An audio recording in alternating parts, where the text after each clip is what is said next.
This morning, I had a very interesting conversation with my mom, and my mom started talking about, how Donald Trump and how these racist people want to lynch us and kill us and all this other stuff. So I then proceeded to ask my mom, or no, I told my mom. I said, well, you know, we got to think about how we deal with each other. I said because at the end of the day, we deal with each other the same way these so-called racist white people do, and we don't show each other respect. We don't have respect for one another, which is why I speak the way that I speak. Because if I got on here and I spoke respectfully, honestly, how many people you think would actually listen to anything that I have to say? But if I get up here and call motherfuckers motherfuckers and bitches bitches and all this other shit, use the language of the disrespectful to convey my message. And I brought up to my mom about the time that I had a internship, um, and my boss was black. Now, when when I first got there, I mean, you would have thought we was in a black exploitation movie, man. Dude was like, the moment he had the opportunity to take me around the office, so to speak, and because he was like the only IT guy there. But the moment he had the opportunity to take me around the office, introduce me to people, this motherfucker started talking to me like talking about me like I was his charity case. Like he was doing me a favor by giving me a way out of the hood. Like he was just making these uh I'm trying to remember something specific they said because this is back in 2004. So I barely remember 2014. But I just remember he made this one comment about how I was from Troy, New York. And I'm like, okay, so what? I'm from Troy, New York. Like, you talk about Troy, New York like it's a war zone or something. Like, now, I mean, yeah, did I live in a great part of Troy? No, but it wasn't. I've always said it. Part of Troy I grew up in, it was bad, but it wasn't. You didn't wake up every day and fear your life. It was nothing like, let's say, a Chicago or any type of other major. Well, it's a small city, but like where you would wake up and feel like, oh, I could get shot today. It wasn't that kind of environment. But he took every opportunity to try and everything that we talked about behind the cubicle. He went out and kind of flipped it like I was a charity case. Now I've that was literally that was the only black supervisor, boss, whatever you want to call it, manager I ever worked for, and it ended horribly. And I've worked for numerous white bosses, and I've maybe had one bad situation. So let me just put this in perspective. I had one black boss, ended horribly. I've had probably over 30 black white bosses, one ended horribly. So for every one black boss that I had, this is just the ratio that I had, 100% bad. And 1 out of 30, that's probably what, 60 something percent. I'm not really that great with math, but I know 1 out of 30 ain't bad, right? So I was telling my mom this. I'm like, a lot of our problems come from the fact that we don't try to get along with each other, even if we disagree. If we disagree with somebody, either the motherfucker gotta die, or he gotta get his ass whooped, or something bad has to happen to him because we don't agree. and it can never just be on a consistent on a what is the word I'm trying to use? It can never be on a cordial basis of just saying, you know what, brother or sister, I don't necessarily agree with what you're saying, but I respect your point of view where you're coming from, but I don't necessarily agree with what you're saying, and then move the fuck on. It can't be like that. Now, this leads me kind of into the crux of the video of what I want to talk about is that you have blacks that will have no problem going around proudly talking about their disdain for white people because of what 1%, maybe 2% of white people did during slavery times. Right?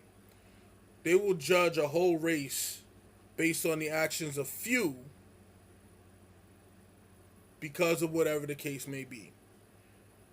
But black people as a whole don't want to be judged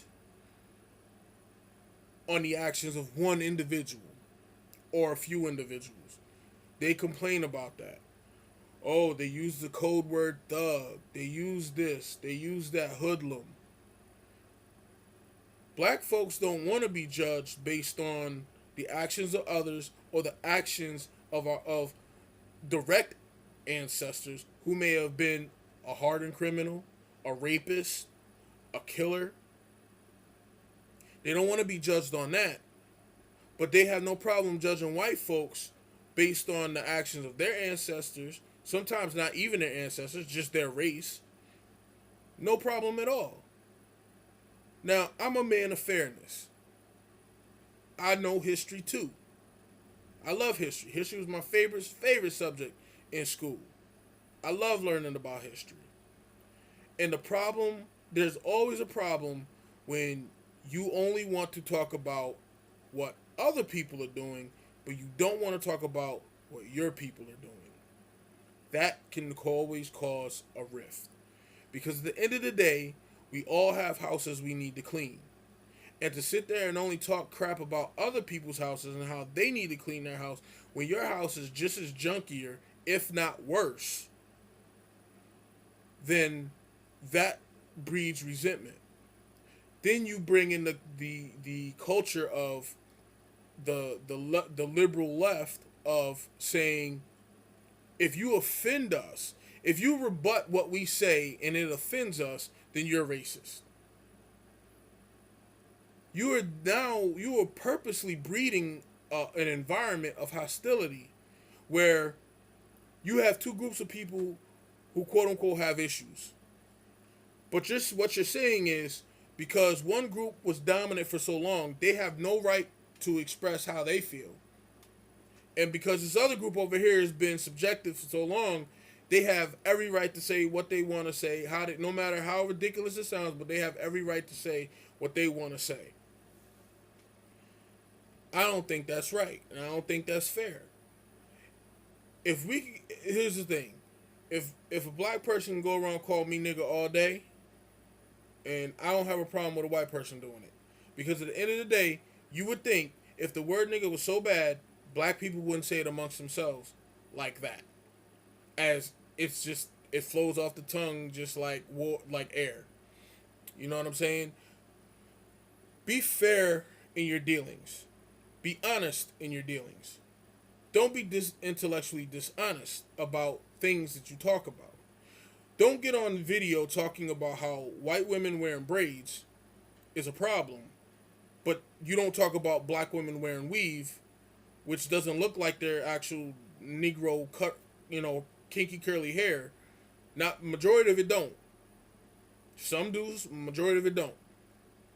But you can get on there and talk about what one white woman did, but ignore what millions of black women do every day, every month, every week, every day.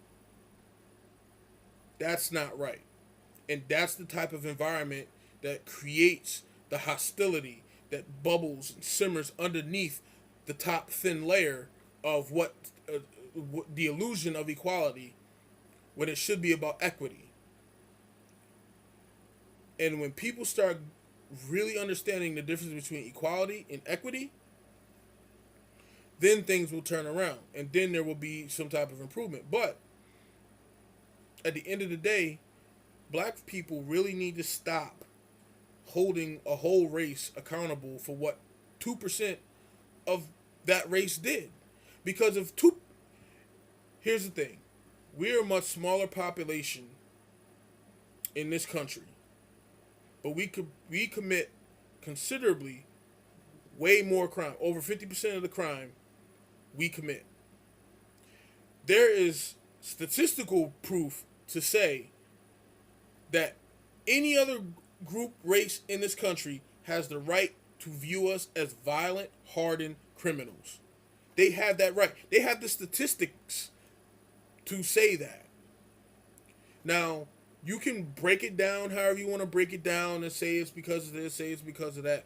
But I made a post the other day saying reasons give excuses to not accept accountability or responsibility. And the responsibility should be for all of us to say, if we don't want this image of us, then we need to stop doing the things that puts us in a negative light. Last time I checked, what these so-called racist whites did was they took something and decided to put money behind it. That something was the criminal justice system. They said, okay, since these people are inherently violent and commit criminal acts, we're going to use this situation to our advantage and make money off of it. Now, you can sit there and say, the CIA did this, and the federal government did that, and yada, yada, yada. If someone, this is why I say reasons deny accountability or excuses accountability. If someone hands me a gun, doesn't tell me what I need to do with it, they just drop a crate of guns off in front of my house, and I go out and I go kill a bunch of people who look like me, whose fault is that? At the end of the day, it's going to be on me if I accept accountability for my actions. If I'm using a pro-blacks counter argument as a counter argument. So if I'm pro-black, which I'm not, but if I'm pro-black and I love my people, yada yada, but the government drops me off a crate of guns in front of my house, don't tell me what I need to do with it, but I go out and I do these felonious acts. How is that the government's fault? How can I blame the government for something I went out and did myself? If they're dropping guns off in the hoods, what would be the logical thing? Let them keep supplying us. And then when we get enough weapons from them, we can use those weapons against them. Since they want to destroy us, let us make them think that that's what we're going to do. And then if they keep dropping these crates of guns off, at some point we'll have an arsenal capable that we could stop this from happening. Not go out there and continue to keep killing each other and then blame the government for it. So all I'm going to say is this. If you want fairness, if you want equity, which is fairness, then stop holding one group accountable for their past when you don't want to be held accountable for your past. Try getting a single mom to admit that she made a mistake. Try to get her to take accountability and responsibility for selecting a man whom she knew wasn't worth the shit. She knew he wasn't worth shit. Try that. It is almost impossible. It took a lot of hostility from my mother when I questioned her about her decision making so far as it went to why she decided to have a baby by my father when he made it clear he didn't want a baby, which was me. So if you don't want to be held accountable for your past, stop trying to hold other people accountable for their past and learn to talk it out. Communicate. Use your words to communicate with one another and stop jumping to these fucking token conclusions of everyone's racist because they don't want me to say what I have. No one wants to hear what you have to say because you're being intellectually dishonest. If you have tons and tons and tons of dog shit in your front yard, you talking about the cat shit on the neighbor's step makes absolutely no fucking sense. But logic escapes us these days. And for whatever reason, it just creates hostility because it's always one-sided arguments that get heard. And the other side never gets an opportunity because they're always labeled. Now, I'm not sticking up for nobody. I'm a man of fairness. So before you start trying to call me coons and all this other shit, I have no dog in the fight because I don't get into racial shit. I was watching a Chris Rock comedy special and he did like 15 minutes of fucking talking about white people. And I'm like, dog, you're funny. Why the fuck are you doing this? Like, I literally just turned the shit off and went to bed. It was corny to me. Stop bringing up fucking race all the fucking time.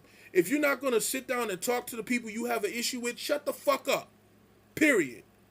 And that has nothing to do with race. That's just in general. If you got a brother or a sister or auntie or someone who look like you and you got problems with them, but you go talk to the fucking neighbor about it, shut the fuck up. Stop complaining about it. Go to the people you got a problem with and talk the shit out.